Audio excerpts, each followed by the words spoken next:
awareness regarding this gouty arthritis. So many of them don't know about this disease, and many more are being underdiagnosed, or few people are just getting diagnosed simply just without any.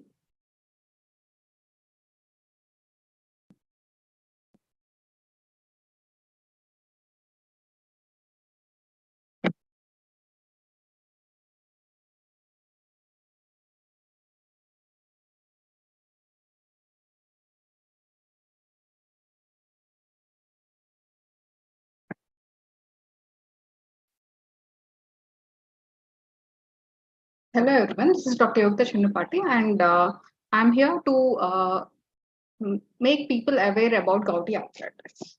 So, on May 22nd, it is celebrated as a Gout Awareness Day, where this is a rich man's disease and mostly a disease of kings initially.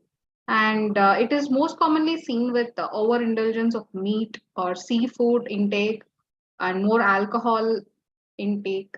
And it has a very debilitating pain, more predominantly seen in the great toe, and it is more commonly seen in patients who consume more purines, which are more predominantly seen in meat, fish, and alcohol, which results in a inflammation of the big toe, resulting in swelling, redness, and a very severe pain, making the patient limp within a day or two. So there is a deposition of uric acid, which is produced from the metabolism of the purines, which gets deposited in the joint, resulting in urate crystals and swelling, resulting in gouty arthritis, which in a later phase will develop into gouty tophi. So apart from that, what are the causes of gout? Is, as we have discussed earlier, the metabolism of purines. And the purine metabolism results in increased uric acid in the body, which results, if the metabolism is on the higher side, that could form crystals in the tissues, predominantly in the joints, resulting in arthritis. So the normal values being 3.6 to 8.3. In patients who have a tendency of gouty arthritis, we tend to maintain the level at around 6. So that the deposition of the uric acid in the joints is prevented. So who gets gout is whoever is producing too much of uric acid, or whoever is not able to excrete the uric acid. Excretion of uric acid is predominantly through kidneys and it in the urine. So few people will be unable to excrete the produced uric acid, which result in accumulation of again the uric acid in the joints, causing crystals and the deposition leading to arthritis. So predominantly seen with males, the ratio being male is to female 9 is to 1, and mostly seen with the age groups of 40 to 60 years. So when you have a gouty attack, what does it look like? So you have a pain in the great toe with swelling, redness, and you start to limp in a day or two, which says that it's an extremely painful condition, and it worsens extremely in a very short span, that is 1 to 2 days. Apart from that, there could be some visible deposits of uric acid in some joints, which we call tophi, and it is not predominantly seen with every other patient of gouty arthritis. So at the end, it is a very severe, painful condition. And risk factors being there is a family history of gouty arthritis. The chances of you getting it is more, and overweight, yes, it actually increases you to have gouty arthritis. Apart from that, as we discussed earlier, gender and age, they have more predominance towards males, and few medications can also worsen it, which could be a diuretic, which is usually being taken by the patients who are cardiac, uh, and beta blockers and ACE inhibitors, who are actually being taken by, which were being taken by patients who have hypertension. So other conditions which are associated with gouty arthritis could be CKD, dyslipidemia, high blood pressure, and type 2 diabetes. So the symptoms will be a sudden and severe joint pain with swelling of the joints and redness of the joint with nodules under the skin and warmth with a mild fever. So coming to a gouty arthritis. So it is the monosodium urate crystals which get deposited in the joints, resulting in the red, tender and swollen joint. So it's a very difficult thing to live with a gout because it actually cripples you. So your target is to keep your uric acid levels at around 6. And if you don't, what is the consequence? Is if you have a gout and you're not getting treated for it, you will tend to have a permanent damage to the joint, and then you will be left crippled for the lifetime. So if you have a gouty arthritis flare, it's very difficult to break the whole sequence of events, and finally you will land up to be crippled. So many of the people with gout don't understand this thing, that many of them think that it only affects toes. It is not true. And many of them falsely believe that it just comes and goes. Okay. And it is more predominantly seen with men, but it doesn't mean that the females are not getting affected by this disease. That is also a myth. And 6 in 10 don't know that gout is a form of arthritis. So these are commonly misunderstood. Coming to many of the people have their doubt whether gout is secondary to is there any diet which needs modification? Yes, but is it a protein diet or a purine diet is again a question. It's not a protein diet, it's a purine diet. So when it comes to the difference between proteins and purines, both are not same. Proteins are large molecules which are composed of amino acids, which are linked by propeptide bonds. When it comes to purines, they are a heterocyclic structures which are composed of carbon and nitrogen atoms. And predominantly it is seen with animal DNA, RNA, and ATP. And for the synthesis, there is a complete complex metabolic pathway which is included in that. So when it comes to proteins, they actually are amino acids with peptide bonds linked together. So they are synthesized by a process called translation, and they are helpful in many other chemical reactions in regulating many biochemical processes, and also for the structural support. So it is not the proteins which you need to avoid, it's the purines. So let's see what is a rich purine diet which you need to avoid. So any organic meat, any red meat, seafood, they contain high amount of purines, so which requires a avoidance. Apart from that, any foods which contain high fructose corn syrup or sweet fruit juice, they needs to be avoided. Apart from that, recommended were all vegetables, fruits, dairy, and poultry, legumes, and whole grains. They are all a yes. And then, yes, if not treated early, and if what is the long-term impact of gout on us? It can lead to a very serious medical conditions like hypertension, cardiovascular risk, with chances of you getting a cardiac arrest, you developing diabetes, and a stroke, resulting in paralysis. So, let's know how this attack can be treated. So if it's an acute attack, it's like 1 or 2 days you had a swelling of the toe, hands, feet, and you're limping. So in this scenario, you need to take Non-steroidal anti-inflammatory drugs, which will help you with the pain and also the inflammation. If in severe case, you can use steroids, and a colchicine in tablet will also help with the reduction of uric acid as well as the pain. So local steroid injections, yes, they also help with the pain and inflammation. So in this scenario, allopurinol doesn't help, but yes, it can aggravate the symptoms.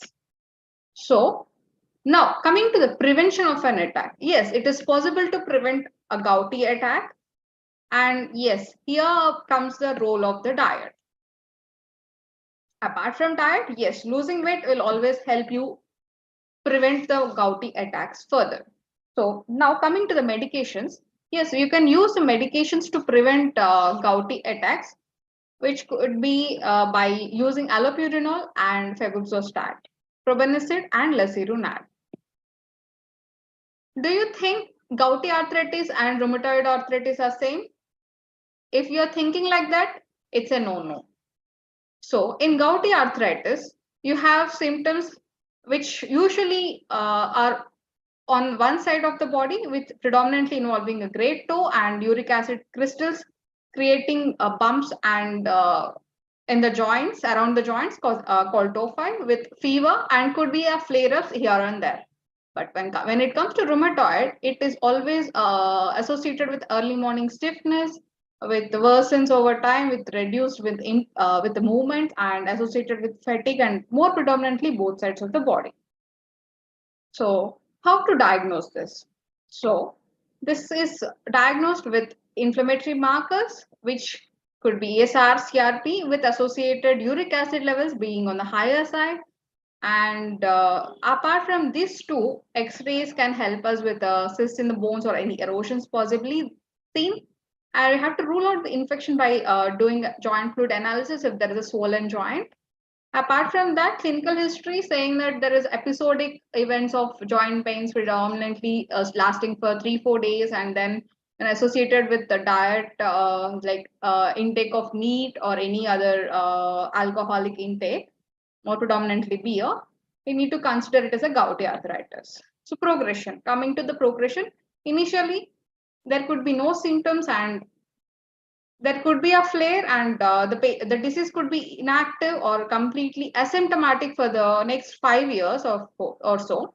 But there could be a shorter intercritical intervals, where there will be a small amount of flare with a very severe disease.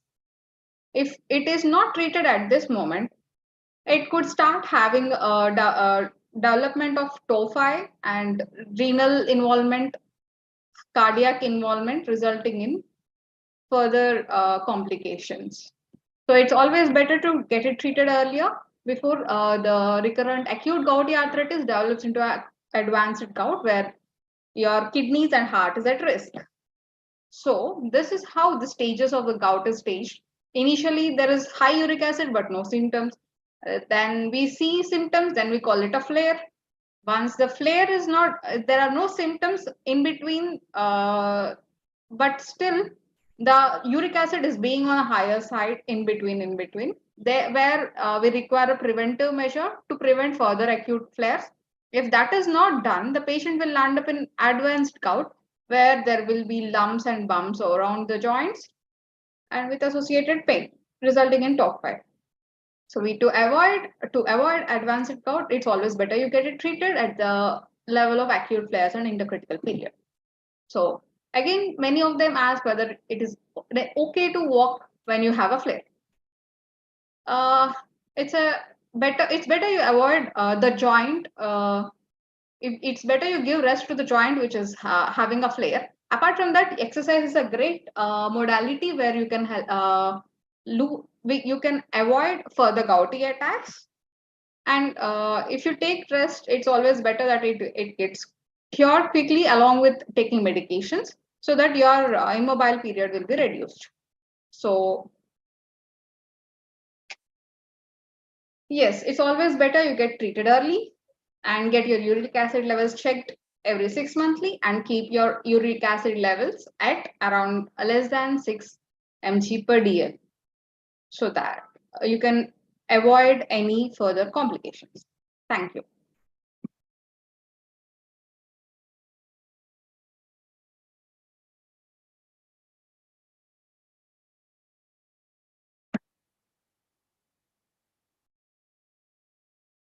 I'm done. How much? End the time? No. How much time did I see? That 30. 13.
ನಮಸ್ಕಾರ.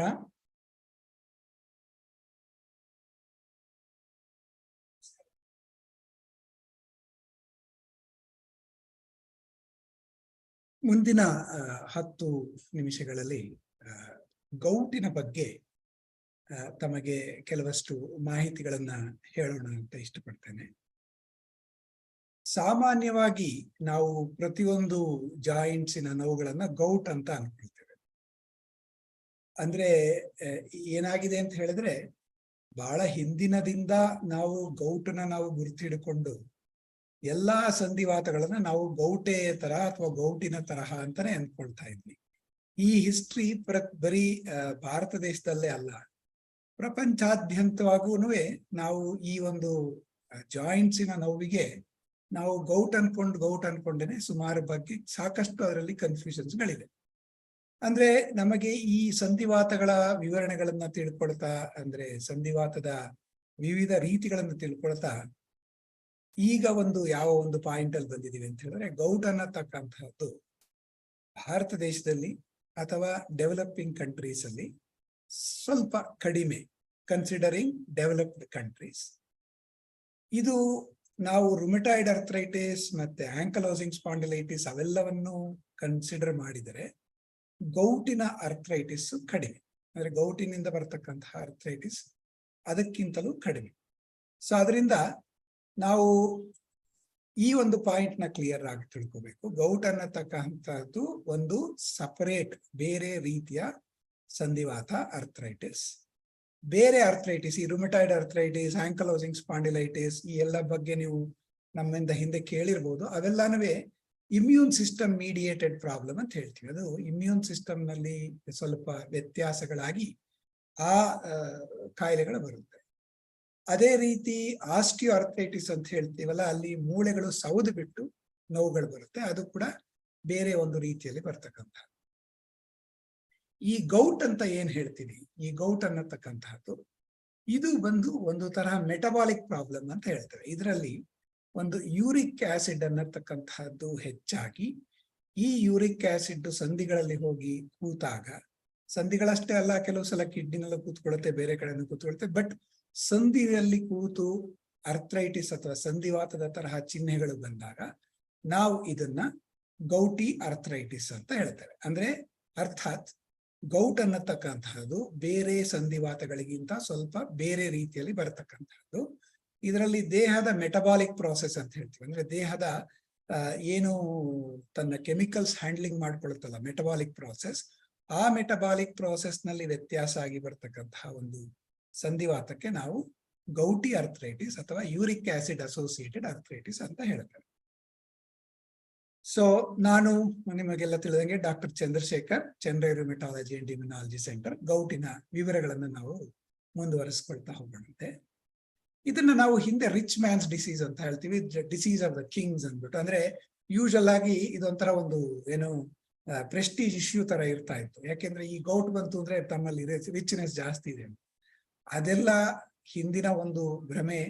ಯಾಕೆಂದ್ರೆ gout ದುಡ್ಡಿಲ್ಲದಿದ್ರೂ ಕೂಡ ಬರಬಹುದು ಅಥವಾ ದುಡ್ಡು ಹೆಚ್ಚಿದ್ರೂ ಬರಬಹುದು. But ಏನಂದ್ರೆ ಸ್ವಲ್ಪ ದಪ್ಪ ಇದ್ದು ಊಟಗಳನ್ನು ಜಾಸ್ತಿ ಮಾಡಿ ಈ ನಾನ್ ವೆಜಿಟೇರಿಯನ್ ಅಥವಾ ಹೈ ಪ್ಯೂರಿನ್ ಔಷಧಿಕ ಮಾತ್ರೆಗಳ ತಿಂಡಿ ಊಟಗಳನ್ನ ಮಾಡೋರಲ್ಲಿ ಇದು ಜಾಸ್ತಿ ಇರುತ್ತೆ. ಆಲ್ಕೋಹಾಲ್ ಅಭ್ಯಾಸ ಅವೆಲ್ಲ ಇರತಕ್ಕಂಥವರಲ್ಲಿ ಜಾಸ್ತಿ ಇರುತ್ತೆ. ಅಂದ್ರೆ ಇವೆಲ್ಲನೂ ನಾವು ಒಂದು ಹಿಂದೆ ರಿಚ್ ಮೆನ್ಸ್ ಪ್ರಾಬ್ಲಮ್ ಅಂತ ಅನ್ಕೊಳ್ತಾ ಇದ್ವಿ. ಈಗ ಇರತಕ್ಕಂತಹ ಒಂದು ಪರಿಸ್ಥಿತಿನಲ್ಲಿ, ಯಾಕೆಂದ್ರೆ ಈಗ accessibility to food, accessibility to alcohol, accessibility to every junk food ಎಲ್ಲರಿಗೂ ಕೂಡ ಸಾಕಷ್ಟೇ ಇಂಪ್ರೂವ್ಮೆಂಟ್ ಆಗಿರೋದ್ರಿಂದ ಈ ಒಂದು ಕಾಯಿಲೆ no longer it is rich men's disease, ಎಲ್ಲರಿಗೂ ಬರತಕ್ಕಂತಹದ್ದು. ಈ ಕಾಯಿಲೆಗಳು ಕೂಡ ಸಂಖ್ಯೆ ಭಾರತದಲ್ಲೂ ಕೂಡ ನಿಧಾನವಾಗಿ ಹೆಚ್ಚಾಗ್ತಾ ಹೋಗ್ತಿದೆ. ಯಾಕೆಂದ್ರೆ ನಮ್ಮಲ್ಲೂ ಕೂಡ ಆಕ್ಸೆಸಿಬಿಲಿಟಿ ಟು ಎವ್ರಿಥಿಂಗ್ ಜಾಸ್ತಿ ಆಗಿದೆ. ಒಬೇಸಿಟಿ ಕೂಡ ಜಾಸ್ತಿ ಆಗ್ತಿದೆ, ಅಂದ್ರೆ ದಪ್ಪತನ ಕೂಡ ಜಾಸ್ತಿ ಆಗ್ತಾ ಇದೆ. ಇದೆಲ್ಲ ಕಾರಣದಿಂದ ಗೌಟ್ ಕೂಡ ಇಂಡಿಯಾದಲ್ಲೂ ಕೂಡ ನಂಬರ್ಸ್ ಜಾಸ್ತಿ ಆಗ್ತಾ ಇದೆ. ಅಂದ್ರೆ ಪಾವರ್ಟಿ ನಂಬರ್ ಜಾಸ್ತಿ ಆಗಿದೆ ಅಂತಲ್ಲ, ತಿನ್ನಕ್ಕೆ ಎಲ್ರಿಗೂ ಚೆನ್ನಾಗಿ ಸಿಗ್ತಾ ಇದೆ, ಆಕ್ಸೆಸಿಬಿಲಿಟಿ ಚೆನ್ನಾಗಿದೆ, ಅಭ್ಯಾಸಗಳು ಜಾಸ್ತಿ ಇದೆ. ಇದರಿಂದ ಈ ಕಾಯಿಲೆಗಳು ಆಗತಕ್ಕಂಥದ್ದು ಚಾನ್ಸಸ್ ಜಾಸ್ತಿ. ಸೊ ಈಗ ಗೌಟ್ ನಲ್ಲಿ ಏನು ಪ್ರಾಬ್ಲಮ್ ಬರುತ್ತೆ, ಗೌಟ್ ನಲ್ಲಿ ಬರ್ತಕ್ಕಂತಹ ಪ್ರಾಬ್ಲಮ್ಸ್ ಗಳೇ ಯಾತಕ್ಕೆ ಬರುತ್ತೆ ಅನ್ನೋದನ್ನ ಈ ಹಿಂದೆ ಹೇಳಿದ ಹಾಗೆ ಯೂರೇಟ್ ಅಥವಾ ಯೂರಿಕ್ ಆಸಿಡ್ ಜಾಸ್ತಿಯಾಗಿ ಬರುತ್ತೆ. ಅಂದ್ರೆ ಈ ಯೂರಿಕ್ ಆಸಿಡ್ ಯಾಕೆ ಬರುತ್ತೆ ದೇಹದಲ್ಲಿ? ಯೂರಿಕ್ ಆಸಿಡ್ ಬರ್ಲಿಕ್ಕೆ ಕಾರಣ ಒಂದು ಪ್ಯೂರಿನ್ ಅನ್ನತಕ್ಕಂತಹ ಒಂದು ಪ್ರಾಡಕ್ಟ್. ಆ ಒಂದು ಪ್ರಾಡಕ್ಟ್ ನಾವು ನಮ್ಮ ದೇಹ ಕೆಟಬಲೈಸ್ ಮಾಡಿದಾಗ ಯೂರಿಕ್ ಆಸಿಡ್ ಪ್ರೊಡ್ಯೂಸ್ ಆಗುತ್ತೆ. ಆ ಯೂರಿಕ್ ಆಸಿಡ್ ಪ್ರೊಡ್ಯೂಸ್ ಆಗಿ ಯಾವುದೇ ಒಂದು ಜಾಯಿಂಟ್ ನಲ್ಲಿ ಕೂತಾಗ ಅದು ಅರ್ಥ್ರೈಟಿಸ್ ಉತ್ಪತ್ತಿ ಮಾಡುತ್ತೆ. ಸ್ಕಿನ್ ಗಳ ಮೇಲೆ ಕೂತಾಗ ಟೋಫೈ ಬರುತ್ತೆ. ಅದೇ ತರ ಬೇಕಷ್ಟು ಜಾಗದಲ್ಲಿ ಕೂತ್ಕೊಂಡು ತೊಂದರೆಗಳು ಕೊಡುತ್ತೆ. ಸೊ ಅಂದ್ರೆ ಈ ಒಂದು ಕಾಯಿಲೆ ಪ್ಯೂರಿನ್ನ ಒಂದು ಮೆಟಬಾಲಿಕ್ ಪ್ರಾಸೆಸ್ ಇಂದ ಬರತಕ್ಕಂತಹದ್ದು. ಸಾಮಾನ್ಯವಾಗಿ ನಮಗೆ ಈ ಪ್ಯೂರಿನ್ ಮತ್ತೆ ಪ್ರೋಟೀನ್ ಅಲ್ಲಿ ಬಹಳ ಕನ್ಫ್ಯೂಷನ್ ಇದೆ. ಅಂದ್ರೆ ಪ್ಯೂರಿನ್ ಅನ್ನತಕ್ಕಂತಹದ್ದು ನಮ್ಮ ಒಂದು ಜೀನ್ಸ್ ನ ಮಾಡತಕ್ಕಂತಹ ಒಂದು DNA ಏನಿದೆ, ಆ DNA ಮಾಡತಕ್ಕಂಥಕ್ಕೆ ಬೇಕಾದಂತಹ ಒಂದು ಎಲಿಮೆಂಟ್. ಈ ಪ್ಯೂರಿನ್ ಅನ್ನತಕ್ಕಂತಹದ್ದು ಆ ಒಂದು ಕಾರಣದಿಂದ ಅಥವಾ ಆ ಒಂದು ಪ್ರಾಡಕ್ಟ್ ಇಂದ ಬರತಕ್ಕಂಥ. ಪ್ರೋಟೀನ್ ಅನ್ನತಕ್ಕಂಥದ್ದು ಬೇರೆ. Protein is a building block. ಆ ಪ್ರೋಟೀನ್ ಬಿಲ್ಡಿಂಗ್ ಬ್ಲಾಕ್ ಬಂದ್ಬಿಟ್ಟು ಅದರಲ್ಲಿ ಅಮಿನೋ ಆಸಿಡ್ಸ್ ಅವೆಲ್ಲ ಇರುತ್ತೆ. ಆ ಒಂದು ಅಮಿನೋ ಆಸಿಡ್ಸ್ ಇಂದ ನಮ್ಮ ಸೆಲ್ಸ್ ಗಳು ಪ್ರೋಟೀನ್ಸ್ ಗಳ ಸ್ಟ್ರಕ್ಚರ್ ಗಳಾಗುತ್ತೆ. ಸೊ ಈಗ ನಮಗೆ ಪ್ರೋಟೀನ್ ಮತ್ತೆ ಪ್ಯೂರಿನ್ ನಾವು ಬಹಳಷ್ಟು ಜನ ಕನ್ಫ್ಯೂಷನ್ ಮಾಡ್ಕೊಳ್ತೀವಿ. ಯಾಕೆಂದ್ರೆ ನಾವು ಗೌಟ್ ಬಂದಿದೆ ಪ್ರೋಟೀನ್ ಬಿಟ್ಬಿಡ್ಬೇಕು ಅಂದ್ಬಿಟ್ಟು ಎಗ್ಸ್ ನ ತಿನ್ನತಕ್ಕಂತಹದ್ದು ಅಥವಾ ಕೆಲವಷ್ಟು ಹಾಲನ್ನ ಕುಡಿತಕ್ಕಂತಹದ್ದು ಏನು ಪ್ರೋಟೀನ್ ರಿಚ್ ಅಂತೀವಿ ಅದನ್ನ ಅವಾಯ್ಡ್ ಮಾಡ್ಲಿಕ್ಕೆ ಹೋಗ್ತದೆ. ಆಕ್ಚುಲ್ ಆಗಿ ಇದರಲ್ಲಿ ಪ್ಯೂರಿನ್ ರಿಚ್ ಅನ್ನತಕ್ಕಂತಹ ಒಂದು ಪ್ರಾಡಕ್ಟ್ಸ್ ನ ಅವಾಯ್ಡ್ ಮಾಡಬೇಕು. ಸೊ ಈಗ ಹೇಳಿದಾದ್ರೆ ಪ್ಯೂರಿನ್ ಅನ್ನತಕ್ಕಂತಹದ್ದು ಕೆಟಬಲೈಸ್ ಆಗಿ ಯೂರಿಕ್ ಆಸಿಡ್ ಆಗುತ್ತೆ. ಯೂರಿಕ್ ಆಸಿಡ್ ನ ನಾರ್ಮಲ್ ಆಗಿ ನಾವು ದೇಹದಿಂದ ಹೊರಗೆ ಯೂರಿನ್, ಕಿಡ್ನಿ ಮೂಲಕ ಯೂರಿನ್ ನಿಂದ ಕೆಲವಷ್ಟು ಇದನ್ನ ಯೂರಿಕ್ ಆಸಿಡ್ ನ ನಾವು ಸ್ಟೂಲ್ಸ್ ಅಲ್ಲಿ ಫೀಸಿಸ್ ಅಲ್ಲಿ ಸೇರಿಸಿ ನಾವು ದೇಹದಿಂದ ಹೊರಗೆ ಹಾಕೊಳ್ತಾ ಹೋಗ್ತೇವೆ. ಈ ಒಂದು ಯೂರಿಕ್ ಆಸಿಡ್ ಪ್ರೊಡಕ್ಷನ್ ಜಾಸ್ತಿ ಆದಾಗ ಈ ಒಂದು ಗೌಟ್ ಅನ್ನತಕ್ಕಂತಹ ಪ್ರಾಬ್ಲಮ್ ಬರುತ್ತೆ. ಸೊ ಈ ಯೂರಿಕ್ ಆಸಿಡ್ ನಮಗೆ ಉಪಯೋಗವಾಗುತ್ತಾ ಅಥವಾ ಅನುಪಯೋಗವಾಗತ್ತಂತಹ ಒಂದು ಎಲಿಮೆಂಟ್ ಅನ್ನತಕ್ಕಂಥದ್ದು ಬಹಳ ದಿವಸಗಳಿಂದ ಕನ್ಫ್ಯೂಷನ್ ಇತ್ತು. ಈಗ ಒಂದು ಪಾಯಿಂಟ್ ಕ್ಲಿಯರ್ ಏನಾಗಿದೆ ಅಂದ್ರೆ ಯೂರಿಕ್ ಆಸಿಡ್ ನ ದೇಹ, ನಮ್ಮ ಮನುಷ್ಯನ ದೇಹ ಒಂದು ಆಂಟಿ ಆಕ್ಸಿಡೆಂಟ್ ಆಗಿ ಉಪಯೋಗಿಸ್ಕೊಳ್ಳುತ್ತೆ. ಆಕ್ಚುಲ್ ಆಗಿ ಆಕ್ಸಿಡೇಟಿವ್ ಸ್ಟ್ರೆಸ್ ಇದ್ದಾಗ ದೇಹ ಯೂರಿಕ್ ಆಸಿಡ್ ನ ಪ್ರೊಡಕ್ಷನ್ ಹೆಚ್ಚು ಮಾಡ್ಕೊಳ್ಳುತ್ತೆ. ಇದನ್ನ ಪ್ಯೂರಿನ್ ಜಾಸ್ತಿ ಬಂದಾಗ ಕೂಡ ಕೆಟಬಲೈಸ್ ಆಗಿ ಯೂರಿಕ್ ಆಸಿಡ್ ಪ್ರೊಡ್ಯೂಸ್ ಆಗುತ್ತೆ. ಈ ಎನಿಮಲ್ ಪ್ರೋಟೀನ್ಸ್ ಅಂತ ಏನ್ ಹೇಳ್ತೀವಿ, ಮೀಟ್ ಆಗ್ಲಿ, ರೆಡ್ ಮೀಟ್ ಆಗ್ಲಿ ಅಥವಾ ಫಿಶ್ ಆಗ್ಲಿ, ಈ ಅಂತ ಒಂದು ಏನು ಎಲಿಮೆಂಟ್ಸ್ ಇದೆ ಅದರಲ್ಲಿ ಪ್ಯೂರಿನ್ ಪ್ರಾಡಕ್ಟ್ಸ್ ಬಹಳ ಈಸಿಯಾಗಿ ಪ್ರೊಡ್ಯೂಸ್ ಆಗುತ್ತೆ, ರಿಲೀಸ್ ಆಗುತ್ತೆ. ಮತ್ತೆ ಆ ಪ್ಯೂರಿನ್ ನಿಂದ ಯೂರಿಕ್ ಆಸಿಡ್ ಪ್ರೊಡಕ್ಷನ್ ಕೂಡ ಜಾಸ್ತಿ ಆಗುತ್ತೆ. ಅಂದ್ರೆ ಪ್ಯೂರಿನ್ ನಮ್ಮ ದೇಹದಲ್ಲಿ ಕೂಡ ರಿಕ್ವೈರ್ಮೆಂಟ್ ಇದೆ, ದೇಹದಲ್ಲೇ ಪ್ರೊಡಕ್ಷನ್ ಆಗ್ತಿರುತ್ತೆ. ಜೊತೆನಲ್ಲಿ ಹೊರಗಡೆಯಿಂದ ನಾವು ತಿನ್ನ ಪದಾರ್ಥಗಳಲ್ಲಿ ಎಸ್ಪೆಷಲಿ ನಾನ್ ವೆಜಿಟೇರಿಯನ್ ಫುಡ್ ತಗೊಂಡಾಗ ಆ ಪ್ಯೂರಿನ್ ಲೋಡ್ ಕೂಡ ಜಾಸ್ತಿಯಾಗಿ ಯೂರಿಕ್ ಆಸಿಡ್ ಪ್ರೊಡ್ಯೂಸ್ ಆಗುತ್ತೆ. ಸೊ ಅದರಿಂದ ಈ ಒಂದು ಪ್ಯೂರಿನ್ ಪ್ರೊಡಕ್ಷನ್ಗೆ ಎರಡು ಕಾರಣ ಇರುತ್ತೆ. ದೇಹದಲ್ಲೇ ಇಂಟ್ರೆನ್ಸಿಕ್ ಆಗಿ ಪ್ರೊಡ್ಯೂಸ್ ಆಗ್ತಿರುತ್ತೆ ಅಥವಾ ಹೊರಗಡೆಯಿಂದ ಬರತಕ್ಕಂತಹ ಒಂದು ಫುಡ್ ಎಲಿಮೆಂಟ್ ಅಲ್ಲೂ ಕೂಡ ಪ್ಯೂರಿನ್ ದೇಹಕ್ಕೆ ಎಂಟರ್ ಆಗುತ್ತೆ, ಅದನ್ನ ಕೆಟಬಲೈಸ್ ಮಾಡಿ ಹೊರಕ್ಕೆ ತಳ್ಕೊಳ್ತಾ ಹೋಗುತ್ತೆ. ಸೊ ಈ ರೀತಿಯಾಗಿ ಯೂರಿಕ್ ಆಸಿಡ್ ಅನ್ನತಕ್ಕಂತಹ ಪ್ರೊಡಕ್ಷನ್ಸ್ ಇರುತ್ತೆ. ಅಂದ್ರೆ ಯೂರಿಕ್ ಆಸಿಡ್ ಜಾಸ್ತಿ ಆದವ್ರಿಗೆಲ್ಲ ಗೌಟ್ ಬರುತ್ತಾ? ಇದೊಂದು ದೊಡ್ಡ ಪ್ರಶ್ನೆ. ಆಕ್ಚುಲ್ ಆಗಿ ಯೂರಿಕ್ ಆಸಿಡ್ ಜಾಸ್ತಿ ಆದ ತಕ್ಷಣಕ್ಕೆ ಗೌಟ್ ಬರಬೇಕು ಅಂತೇನಿಲ್ಲ. ಸಾಕಷ್ಟು ಜನಗಳಲ್ಲಿ ಯೂರಿಕ್ ಆಸಿಡ್ ಅಮೌಂಟ್ ಜಾಸ್ತಿ ಇದ್ರೂ ಕೂಡ ಅದು ಜಾಯಿಂಟ್ ಒಳಗೆ ಕೂತ್ಕೊಳ್ಳದೆ ಹೋದ್ರೆ, ಜಾಯಿಂಟ್ ಒಳಗೆ ಹೋಗದೆ ಹೋದ್ರೆ ಗೌಟ್ ಬರಬೇಕಂತ ಚಾನ್ಸಸ್ ಇರೋದಿಲ್ಲ. ಸೊ ಅದರಿಂದ ಯೂರಿಕ್ ಆಸಿಡ್ ಜಾಸ್ತಿಯಾಗಿ ಅದು ಬಂದು ಸ್ಕಿನ್ನಿನಲ್ಲಿ ಅಥವಾ ಜಾಯಿಂಟಿನಲ್ಲಿ ಅಥವಾ ಕಿಡ್ನಿ ಒಳಗೆ ಕೂತು ಒಂದು ಇನ್ಫ್ಲಮೇಷನ್ ಪ್ರೊಡ್ಯೂಸ್ ಮಾಡಿದಾಗ ಮಾತ್ರ ನಾವು ಅದನ್ನ ಗೌಟ್ ಅಂತ ಅಂತೀವಿ. ಈ ಪಾಯಿಂಟ್ ತಮಗೆ ತಿಳಿದಿರ್ಬೇಕು. ಯಾಕೆಂದ್ರೆ ಯಾವುದೇ ಒಂದು ಕಾರಣಕ್ಕೆ ಯೂರಿಕ್ ಆಸಿಡ್ ಜಾಸ್ತಿ ಆದಾಗಲೇ ನಾವು ಅದನ್ನ ಗೌಟ್ ಅಂತ ಹೇಳೋದಿಲ್ಲ. ಅದಕ್ಕೆ ನಾವು ಇಂಗ್ಲಿಷ್ ನಲ್ಲಿ ಹೈಪರ್ ಯುರಿಸೀಮಿಯಾ ಅಂತ ಹೇಳ್ತೇವೆ. ಅಂದ್ರೆ ಯೂರಿಕ್ ಆಸಿಡ್ ಕ್ವಾಂಟಿಟಿ ಜಾಸ್ತಿ ಆಗಿದೆ, ಯಾವ ಪೊಸಿಷನ್ ಅಲ್ಲಿ ಜಾಸ್ತಿ ಆಗಿದೆ. ನೀವು ಹಿಂದಿನ ಒಂದು ವಾರದಲ್ಲಿ ಹೆಚ್ಚು ಪ್ಯೂರಿನ್ ಇರ್ತಕ್ಕಂತಹ ಊಟ ಮಾಡಿದ್ರೆ, ನಾನ್ ವೆಜ್ನೇ ತಿನ್ಕೊಂಡು ಬಂದಿದ್ರೆ ಯೂರಿಕ್ ಆಸಿಡ್ ಜಾಸ್ತಿ ಆಗಿದೆ. ಅಥವಾ ಸ್ಕಿನ್ ಟರ್ನ್ ಓವರ್, ಈ ಸೋರಿಯಾಸಿಸ್ ಅಂತ ಏನ್ ಹೇಳ್ತೀವಲ್ಲ, ಅದರಲ್ಲಿ ಚರ್ಮ ಬಹಳ ಜಾಸ್ತಿಯಾಗಿ ರೆಪ್ಲಿಕೇಟ್ ಆಗ್ತಿರುತ್ತೆ, ಅದರಲ್ಲೂ ಕೂಡ ಯೂರಿಕ್ ಆಸಿಡ್ ಜಾಸ್ತಿ ಆಗುತ್ತೆ. ದಪ್ಪ ಇದ್ದಾಗ ನಮ್ಮಲ್ಲಿ ಆಕ್ಸಿಡೇಟಿವ್ ಸ್ಟ್ರೆಸ್ ಜಾಸ್ತಿ ಆಗುತ್ತೆ. ಆ ತರ ಇದ್ದಾಗ ಕೂಡ ಯೂರಿಕ್ ಆಸಿಡ್ ಜಾಸ್ತಿ ಆಗಿರುತ್ತೆ. ಸೊ ಈ ಎಲ್ಲಾ ಕಾರಣಗಳಲ್ಲಿ ಮತ್ತು ಕ್ಯಾನ್ಸರ್ ಟ್ರೀಟ್ಮೆಂಟ್ ಅಲ್ಲೂ ಕೂಡ ಯೂರಿಕ್ ಆಸಿಡ್ ಜಾಸ್ತಿ. ಈ ಎಲ್ಲಾ ಪಾಯಿಂಟ್ನಲ್ಲಿ ಯೂರಿಕ್ ಆಸಿಡ್ ಜಾಸ್ತಿ ಆಗಿದ್ರು ಕೂಡ ನಾವು ಅದನ್ನ ಗೌಟ್ ಅಂತ ಪರಿಗಣಿಸೋದಿಲ್ಲ, ಅದನ್ನ ನಾವು ಹೈಪರ್ ಯೂರಿಸೇಮಿಯಾ ಅಂತ ಹೇಳ್ತೇವೆ. ಸೊ ಗೌಟ್ ಅನ್ನತಕ್ಕಂತ ಹೇಳಬೇಕಾದ್ರೆ ಈ ಯೂರಿಕ್ ಆಸಿಡ್ ಕ್ರಿಸ್ಟಲ್ ಜಾಯಿಂಟ್ ಒಳಗೆ ಕೂತು ತೊಂದರೆ ಕೊಟ್ಟಾಗ ನಾವು ಅದಕ್ಕೆ ಗೌಟ್ ಅಂತ ಹೇಳ್ತೀವಿ. ಟ್ರೀಟ್ಮೆಂಟ್ ಕೂಡ ಗೌಟಿಗೆ ಟ್ರೀಟ್ಮೆಂಟ್ ಆತರ ಆದಾಗ ಮಾತ್ರ ನಾವು ಸ್ಟಾರ್ಟ್ ಮಾಡಬೇಕೇ ವಿನಃ ಜಸ್ಟ್ ಯೂರಿಕ್ ಆಸಿಡ್ ಒಂದ್ಸಲ ಜಾಸ್ತಿ ಆದ್ರೆ ಅದನ್ನ ನಾವು ಟ್ರೀಟ್ಮೆಂಟ್ ಕೊಡ್ಲಿಕ್ಕೆ ಬರುತ್ತೆ. ಬೇರೆ ಸಂಧಿವಾತಗಳಿಗೆ ಲೆಕ್ಕ ತಕ್ಕೊಂಡ್ರೆ ಇದು ಗಂಡಸರಲ್ಲಿ ಜಾಸ್ತಿ. ರುಮಟಾಯ್ಡ್ ಎಸ್ ಎಲಿ ಅವೆಲ್ಲರೂ ಹೆಂಗಸರಲ್ಲಿ ಜಾಸ್ತಿ ಇದ್ರೆ ಇದು ಗಂಡಸರಲ್ಲಿ ಜಾಸ್ತಿ. ಸಾಮಾನ್ಯವಾಗಿ 40ರಿಂದ 60 ವರ್ಷದಲ್ಲಿ ಬರುತ್ತೆ, ಚಿಕ್ಕ ವಯಸ್ಸಲ್ಲೂ ಬರೋದಿಲ್ಲ ಅಂತ ಹೇಳಿಲ್ಲ. ಚಿಕ್ಕ ವಯಸ್ಸಲ್ಲಿ ಬಂದಾಗ ನಾವು ಕೆಲವಷ್ಟು ಪ್ಯೂರಿನ್ ಮೆಟಬಾಲಿಕ್ ಡಿಸೀಸಸ್ ಹೇಳ್ತೀವಿ, ಅಂದ್ರೆ ಕೆಲವಷ್ಟು ಹೆರಿಡಿಟರಿ ಡಿಸೀಸಸ್ ಇದ್ದು ಬರುತ್ತೆ.